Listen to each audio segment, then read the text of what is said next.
Hello, guys. This is 80 level roundtable, and today was half with us, Gordon Neill, who is, I guess, an aspiring 3D artist, and who actually had a huge career in PR and 2D art and all the other interesting stuff.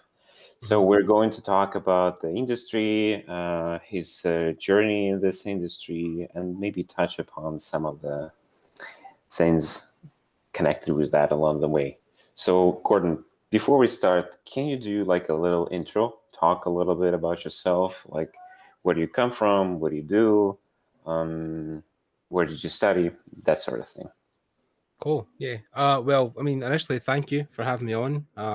It's a real honor to be asked to come on this and talk with you guys. It's your website is definitely something that's kept me going through the last couple of years for information in the industry. So, my thanks to you for having me on. Me in general, I had a weird life before I got into this industry because I was working within an engineering firm in Scotland, in the UK. And I had a job there, full-time job, until I was 28 years old. And then because I was a kind of avid game collector or game player at the time, I used to delve into a lot of the making of DVDs or behind the scenes stuff, and also the art books that came with those games. So that's how I kind of got into game art initially. And then from there, I left my job at 28, 29 years old, went back to university in Scotland, studied at UWS, University of West of Scotland, in 3D animation and visual effects. During my time there, I also went to some of my first networking events, which included industry workshops in 2016. And I also had the privilege of interning at Axis Studios in Glasgow, which was about the time they were working on Destiny 2, League of Legends trailers, Happy, I think, for the Netflix series as well. So a couple of different projects, which gave me a real good insight into the inner workings of studios. Since then, I've also worked with Red Essence Games. I've done some 2D animation cells and fill-ins in betweens for their game, Mask of Semblance. I've ran a podcast since 2016 called Digital Artcast, where we've interviewed over 60 guests now from all around the world. Some highlights would be people like recently Jan Urschel, and then also Scott Robertson, Glauco Longi, a lot of different people. And then, since then I've been freelancing, doing 3D art for various mediums. Recently, doing some 3D art from some clients overseas. And then on top of that, I'm also doing just my own basic personal work, trying to break into the industry. Still feeling out what I want to do, but we can maybe touch on that later about my whole thinking behind that scene. And just doing basic freelance stuff, getting industry experience, and then I think most recently also a highlight was I got to attend Lightbox in LA back in September, where I also got to meet up with some of my overseas friends and tour studios like Blizzard and Riot Games. And then that's like a brief overview of me. Cool. Thank you so much for this introduction. So you mentioned that you were a telecommunication engineer, as far as I understand. Yes. So how did you decide to make this switch into 3D? It just seems to me like not a super safe career choice.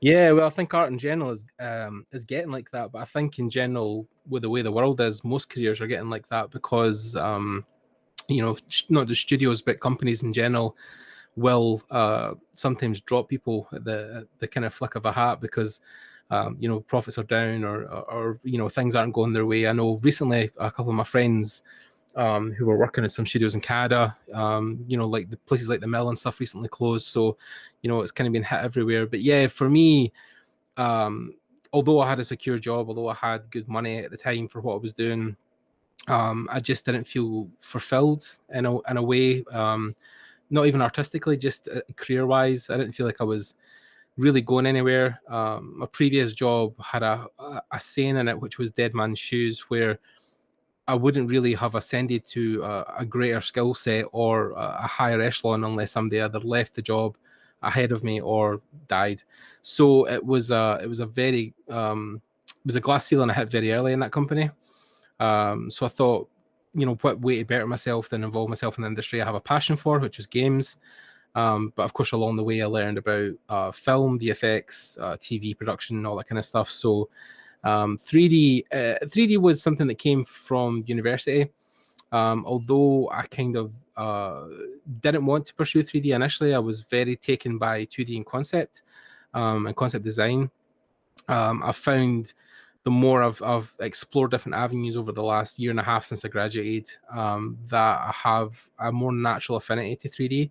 I think also because a lot of my mentors and people that I look up to or my friends, close friends, are also capable 3D artists.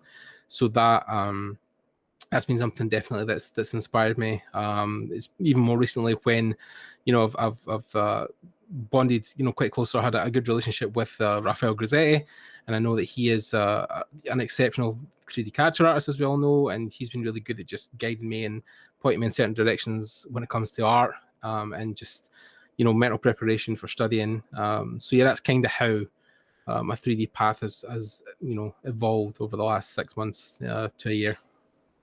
I'm also very interested in the school that you mentioned. So you kind of had to go there and do like everything all over again. So could you tell us a little bit more about your education? So where did you go? What did you do? Who were your instructors? And I guess the general question connected with that is, how important is like proper education for this field, like in your opinion? Yeah, it's a good question, actually. It's probably one that plagues every podcast and every interview I've ever watched. It's been such a hot topic of debate. I think because the online scene has exploded in the last 5 years. I know essentially when I left my job in 2011, 2012, like ArtStation wasn't even a thing. There was a lot of websites that weren't even in existence. A lot of the things I found early on were forums, things like conceptart.org, and some of the early practitioners of that art, because even concept art, concept design wasn't even really a thing primarily, a couple of years ago. It's only become a specified job in the last maybe even 10 years. And yeah, but I know 3D's been around forever, of course. But yeah, I think when I went to university, it was more just about approaching the way of learning that I probably function better when I have someone sit in front of me and they can tutor me or instruct me one-on-one. I find that way of learning a lot more efficient than doing online schooling. So for me, the choice was going to school because that was just the way I received information easily. Unfortunately, not a huge, fault of the university I went to, but most, in fact, all of the guys who were teaching there were not people who'd worked in the industry before.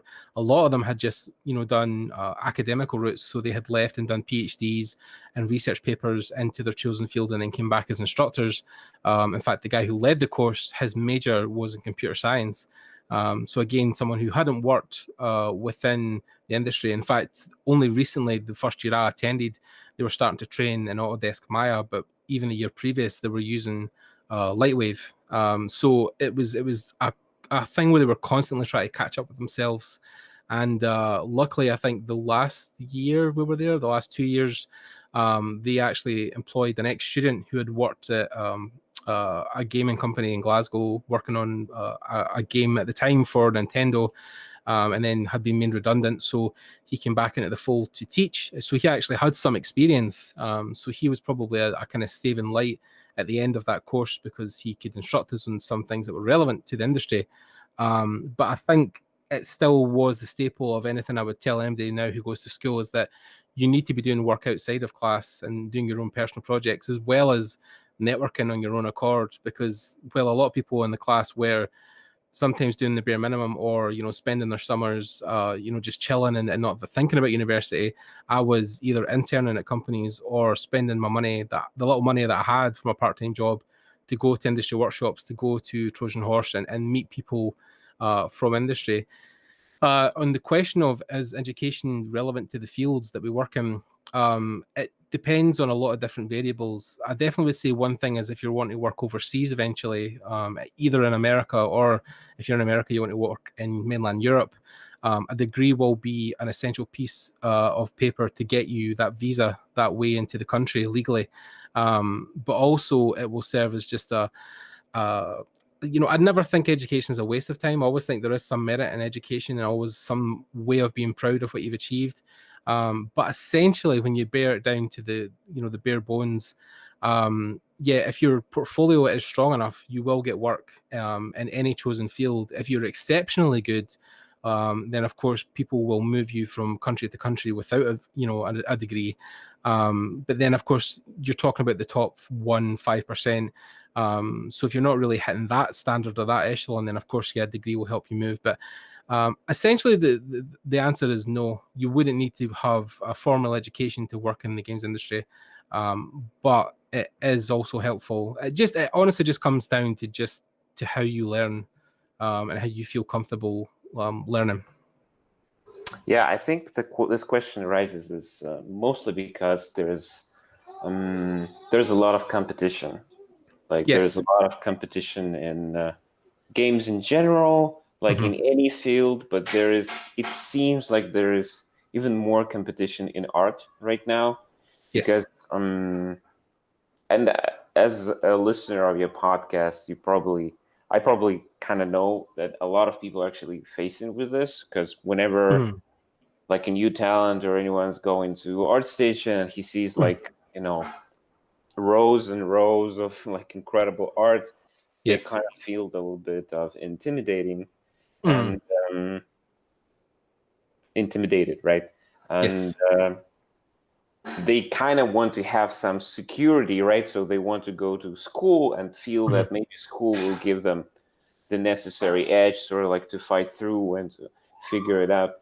But maybe that's not where they should be looking for. Maybe they should be more concentrated on, I don't know, like mentorships or doing tutorials on their own, or getting that kind of like professional help in terms of like 3D art and so on in other sources, right? Because as you mentioned, schools are schools and they are structured in a particular way. Then it's more like a science kind of like thing, right? So you need to do like PhD and you need to write articles, and it's not really research in terms of like technical research, and it's not really, it's very hard to kind of connect with all the pipelines that are currently in development.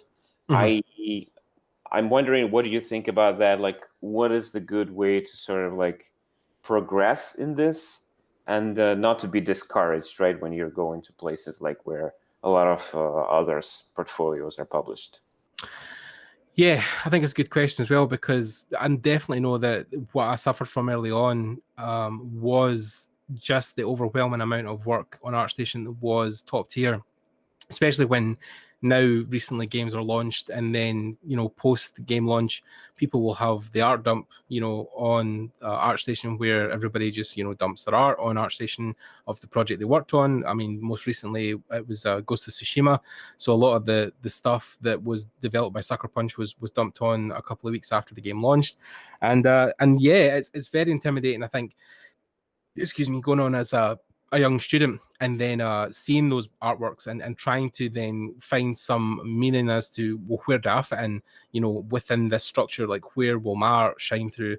And I think for me, the thing I've always focused on is trying just to stand above or do things that people weren't typically doing at the time. I mean, for me, the podcast was definitely one of those things I felt that separated me and gave me a name in the industry even before I started working.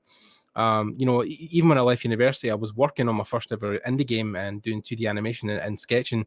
But, I could have been anybody at that point, but the podcast obviously was one thing that was connecting me to other people, was getting me known throughout the industry. So I think things that will stand you above and beyond will always be helpful to make you look as a more impressionable hire, or someone that you would want a company to invest in.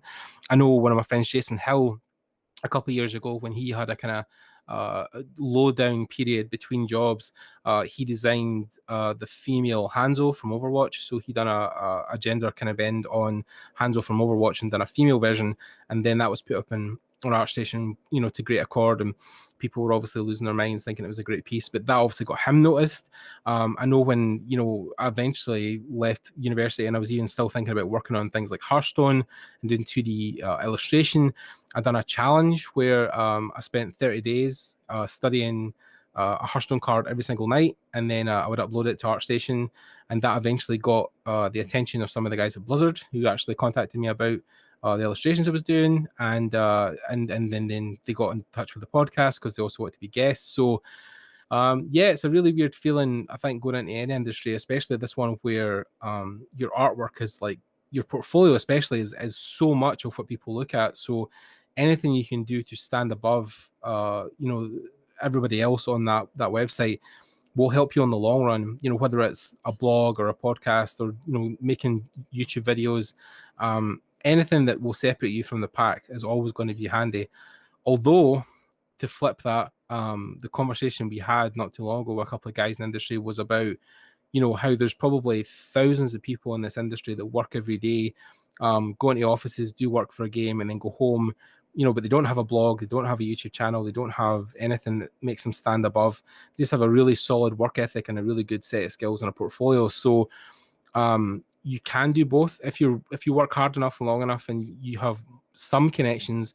You probably will find work eventually, but then I think the networking and standing above just gets you there quicker. So if you're looking for work immediately after you leave university, or within at least a year, then doing projects, personal projects especially, that will make you stand out are great, especially things like ArtStation, because ArtStation now has ArtStation challenges. So even if you take part in them, most likely a lot of the guys that either won first prize or second prize, the top three at least, I know usually typically get job offers from companies. So that's also a great way just to get involved in the community, but also to stand above everybody else. So I guess you kind of touched on the next question that I had, is how do you actually look for work? So it seems that you don't actually look for work, but you just, be active and you do something and you take part in different competitions and you publish and so on. And the work sort of kind of finds you, right? Mm-hmm. So you get connected, but does this approach work for everyone?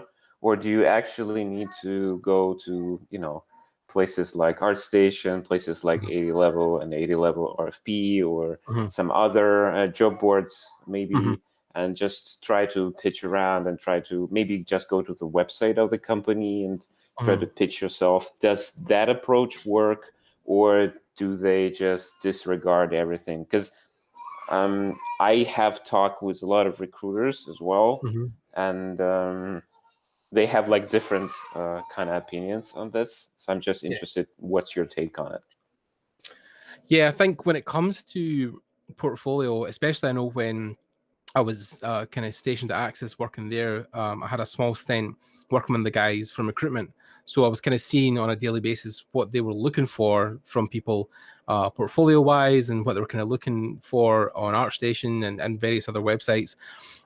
Depending on what your discipline is, people will seek you out in different locations. I mean, ArtStation isn't the only place that you can post and find work for the industry.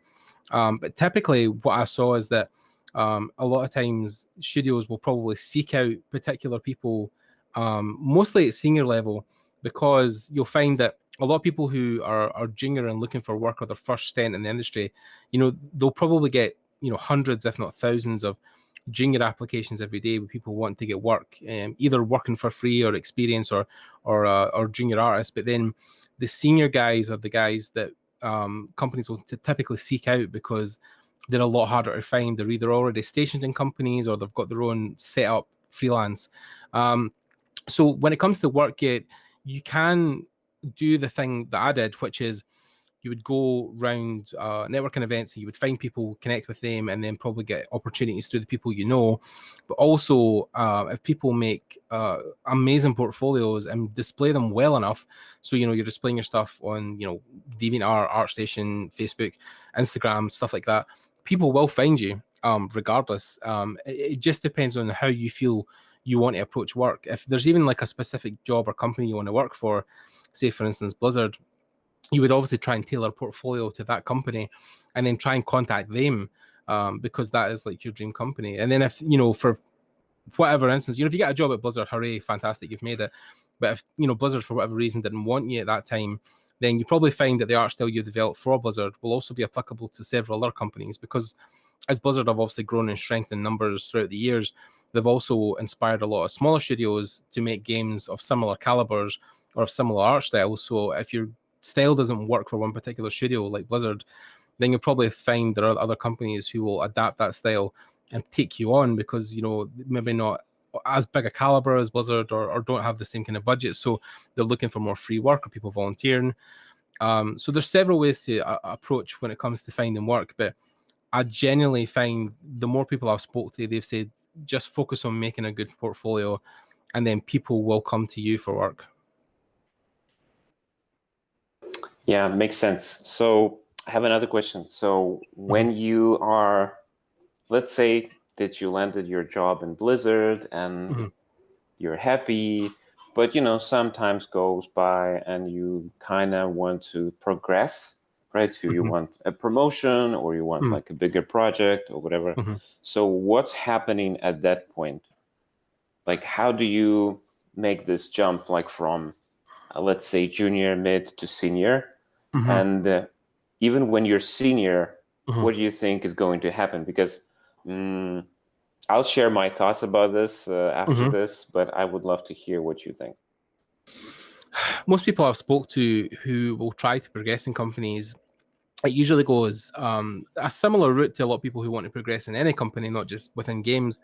But you would typically look to be more of an asset to the team, whether that would be when you're presented with challenges that you can overcome, or you have an opportunity to lead some part of a team, or lead even just part of a project. That can be a good opener for people to then discuss, if you want to seek other avenues, or you want to maybe be promoted. Also, if you're kind of killing the game outside of your work, like if you're doing like a ton of professional work, but then also coming home at night and finishing off a lot of personal projects that are getting, like rave reviews, and they're getting featured on websites, then of course you're probably going to start to get counter offers from other companies who are like, we really love what you're doing. We know you're tied to this, X company, but we want you to come work for Y. We're willing to offer you an incentive of this much money, or, this opportunity or this position. So that's one way. One way is personal work, and of course reaching out. Well, not reaching out, but putting your things out there for people to see, and then people reaching out to you. The other way, like I said, is just opportunities for leadership within companies. So if there is a particular part, and you have been proving yourself, because a lot of these opportunities won't come, out of the blue. They'll be maybe after months and months of hard work, and maybe staying late, and people above you who are seniors see that and take notice of it. You can maybe approach them one day during a lunch, or even in a casual environment, and say, I'd be really excited to try and maybe try something different, or approach a full character scan or something that I haven't done before. Do you think that'll be possible? And of course, I think a lot of people in this industry always want to see artists grow. So a lot of times you will probably all find people will be like, yeah, that's great. We can talk about you maybe doing XYZ character or doing XYZ weapon, and then see how you do with that. But then it'll be like, oh, maybe you have to come in on the weekend and finish it, or stay a bit later one night to try and get some extra stuff done. Those opportunities always present good avenues into senior, mids, any way you want to move up. But yeah, I think that's probably the two main things. The one is that you're a superstar outside of your work, and people are taking notice and then giving you opportunities in other companies, or you're doing things internally in the team that are making you an asset to that team, and people will want to keep you, so they'll reward your loyalty and hard work with moving you up. Yeah, that's interesting. Actually, the things that I heard is that basically artists want to progress like any person in a big corporation, right? They want to get a promotion, they want more responsibility, they want like a bigger project. And what happens is usually the best way to do this is to get an offer like from another company, basically. So that's why it's very difficult to kind of retain great talent in one studio, and not to let them kind of flock around from one company to the other. Yeah. But I also have another question: is why do you think artists tend to still work for corporations, like bigger companies, and why don't they start their own businesses? That's an interesting one. Yeah, I think in general as well, because I think even people who work for corporations, they are essentially small businesses or contractors. I mean, you probably find a lot of people who work for big corporations like Blizzard will initially start as contractors. So they'll start on 6 month contract, year contracts. And then from there, maybe after they've been with the company for a while, they'll be like, cool, here's a full-time position that you can now move into. But then it's more a thing, I think, that comes down to personal preference. I know, again, just using Blizzard as an example, I know when I went and talked to a lot of people there, a lot of them who work there, or a lot of people who work there still, were there because the company afforded equal opportunities, or they afforded, the means to move up really quickly, or, they just liked the atmosphere. They felt the management was friendly. I know particularly Blizzard has been going through some things just now, so maybe not the best example, but I think even people I know who work at other companies who've been there for a while, they probably just want to invest time and money into the brand or the franchise and see it through. I know a lot of guys maybe start on like the first game in a series and maybe want to see it all the way through to the end, maybe stay there because they have a vision that they want to help achieve. So that might be one reason. The other reason might be that people are just simply just comfortable where they are and they enjoy the work, they enjoy the atmosphere, they don't really want to move. Maybe they have commitments where they have to stay within their state or their nation and they can't actually move. So there could be various reasons, but I think generally people stay with companies because they feel a family aesthetic. They feel like they really know the people who work there and they want to be around friendly faces from day to day. You'll probably find a lot of the guys who move are people who are super ambitious and want to obviously rise up really quickly and work on multiple projects. I think that's also why a lot of outsourcing studios are now becoming super popular, because a lot of artists who work in those studios can work within 1 year, can work on maybe 12 to 15, maybe 20 projects and have their names attached to every single one of them. And if they're all particularly high quality, then of course that opens the doors for even more ascension into the industry and higher echelons of management or direction. I know I was just speaking to Finian recently, who's just opened Terraform Studios, and he was saying the same, that after years of working on different projects, he wanted to try and create an opportunity for somewhere for people to learn and grow, and work on multiple projects at the same time, and get to do a variety of different stuff. So there's varying reasons, but it can go from anything from being comfortable to just wanting to have a vision and finish that through a franchise.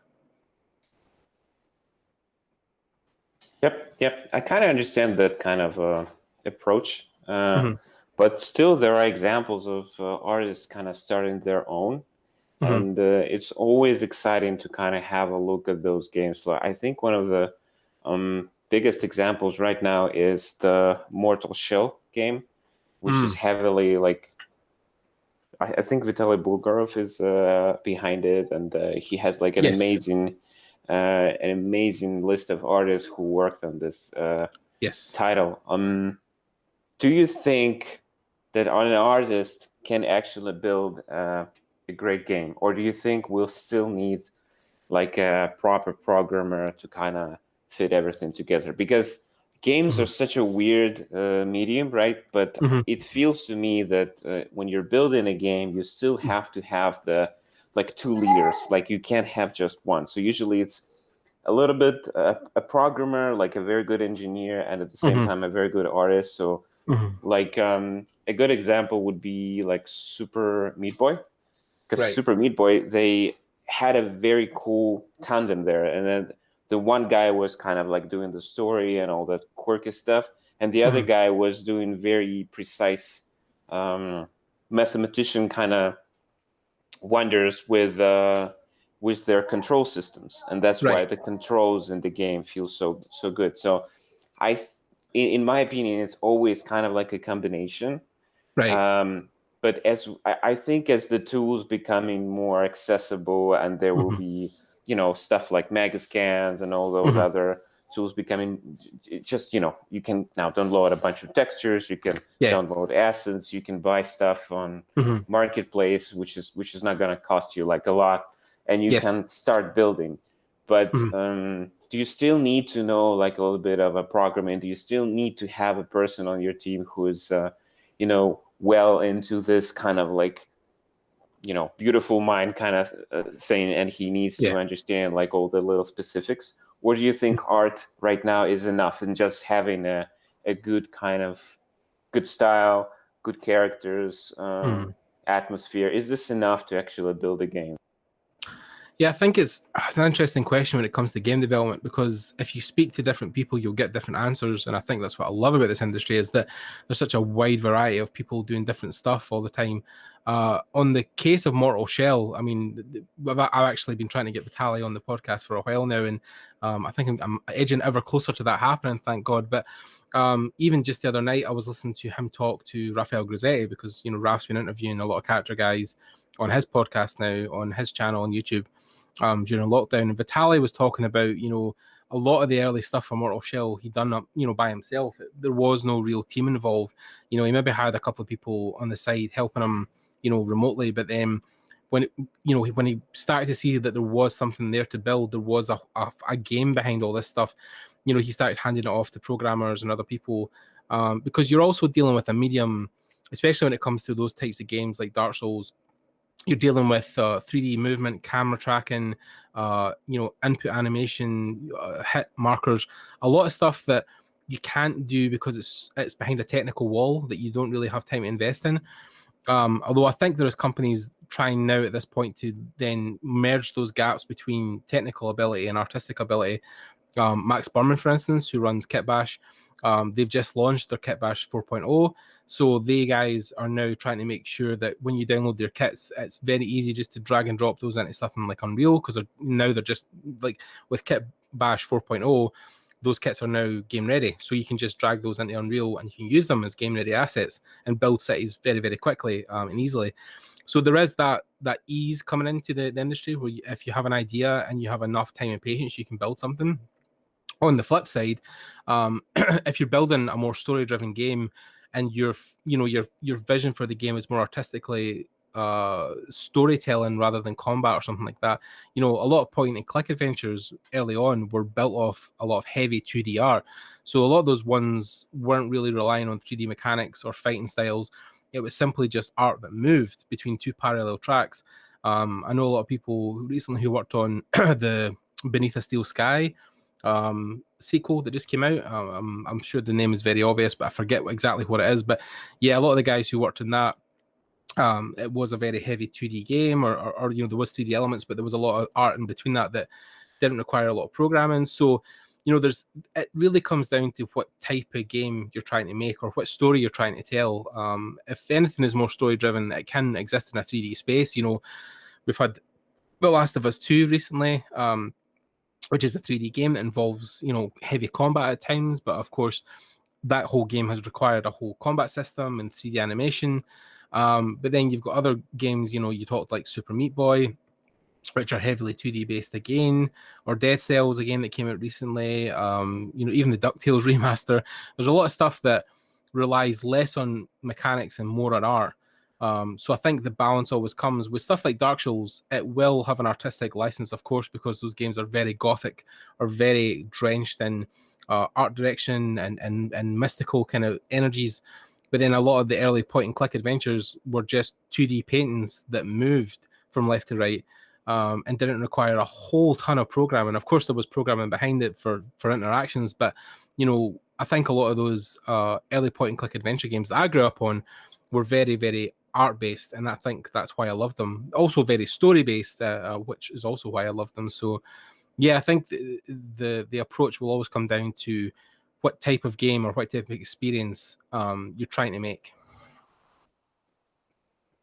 Yeah, totally. This makes sense. And probably I have the last question before we're basically running out of time is, where do you think this industry is going, and where do you think it's going to be like in 5 years, let's say? So are we going to see more VR games? Are there going to be more AR games? Are there going to be, I don't know, like more affordable engines out there? Or will Unreal Engine dominate, or will Unity dominate? Like what do you think is going to happen?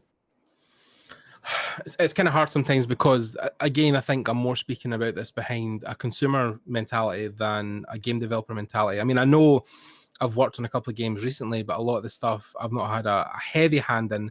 Probably the heaviest hand I had was when I was working on Mask of Semblance with Red Essence Games.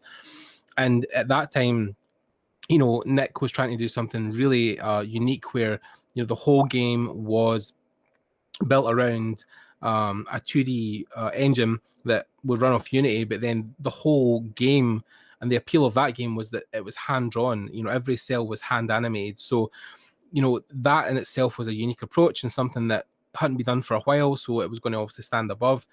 But then, of course, years and years ago, Unreal was something you had to pay for. There was a paywall or a barrier behind it. So if you didn't have the funds, you couldn't even start to build your game.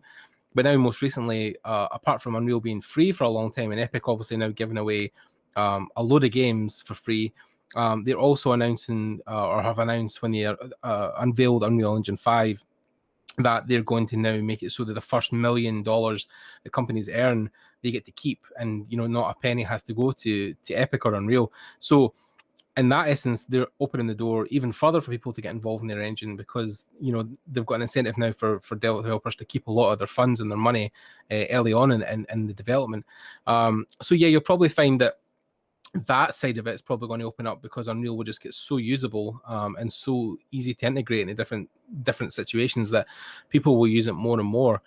On the flip side, VR, although it hasn't probably taken off in games the way that a lot of people, I think, thought it was going to, it has had a resurgence recently with Half-Life Alyx. So, of course, that game coming out was a love letter to Half-Life fans and, of course, an investment in the future tech of VR. And I think when Gabe was getting interviewed, he was talking about the potential he sees for VR in the future. Although it might not play a huge prominent part in games, it's definitely playing a bigger part than I think people did think it was going to play. So I think you will probably see VR being more integrated into the household stuff like Xbox and PlayStation. Although I think that transition and that integration will take a lot more years than people think. Probably another 10 years before we get to the point where the tech is cheap enough and light enough that everybody will have it as part of their console experience. It'll be like a controller. It'll be second nature to people. But yeah, I think games in general are just going to keep expanding. And I think as the limitations of graphical things, become non-existent, you're probably going to have things that are more focused on storytelling and interactions with players, as opposed to graphical fidelity or the size of maps or the size of worlds. It'll be more about the crafted experience you have within that world and how it relates to a player. I think years ago one of the best consoles was the Xbox 360, and I think mostly behind the name because the console was called the 360 because the console revolved around the player. And I think that's something that a lot of companies recently have now taken on and looked into, that they really need to start paying attention and taking care of their player base and making sure that they are facilitating their needs, or they're going to lose them to the rival competitions. I mean, I know recently, although it was a total move that 343 needed to do because they wanted to take more time with Halo, with them delaying Halo, of course, from the Xbox Series X launch, it now puts a question: will people probably pre-order PlayStation 5 more because a lot of people were going to buy Xbox because of Halo, and now that exclusive's gone, is that now going to be an incentive to move to PlayStation? So you've got these things where people are, the chess pieces are moving in the game wars constantly. Of course, us as PC Master Race don't really care much of the time because we get the scraps thrown at us of the console guys eventually. But yeah, I think the gaming space will probably evolve as it always has. But I think especially in the next couple of years, you're going to see less change in graphics and more change in experiences. I think players will be at the center of those experiences, and I think story will be a lot more prominent in the forefront, moving forward. And of course, with online experiences, you've got a lot of people who knew, work in a lot of these free-to-play games like Fortnite and Apex Legends. So, there's a whole market now for free-to-play online combat shooters that are kind of taking over the world. So, yeah, the gaming scape will always evolve, but I think it looks positive in this day and age. I think it's going to be something that's we're going to look back in 5-10 years and think about what a fortunate time we live in to experience what we can just now. Yeah, cannot not agree with you. Well, Awesome. Gordon, thank you so much for your time. It was a pleasure having you on roundtable. Thank you. And I hope you have a wonderful rest of your day. Yes, Thank you I so will do. much. You too.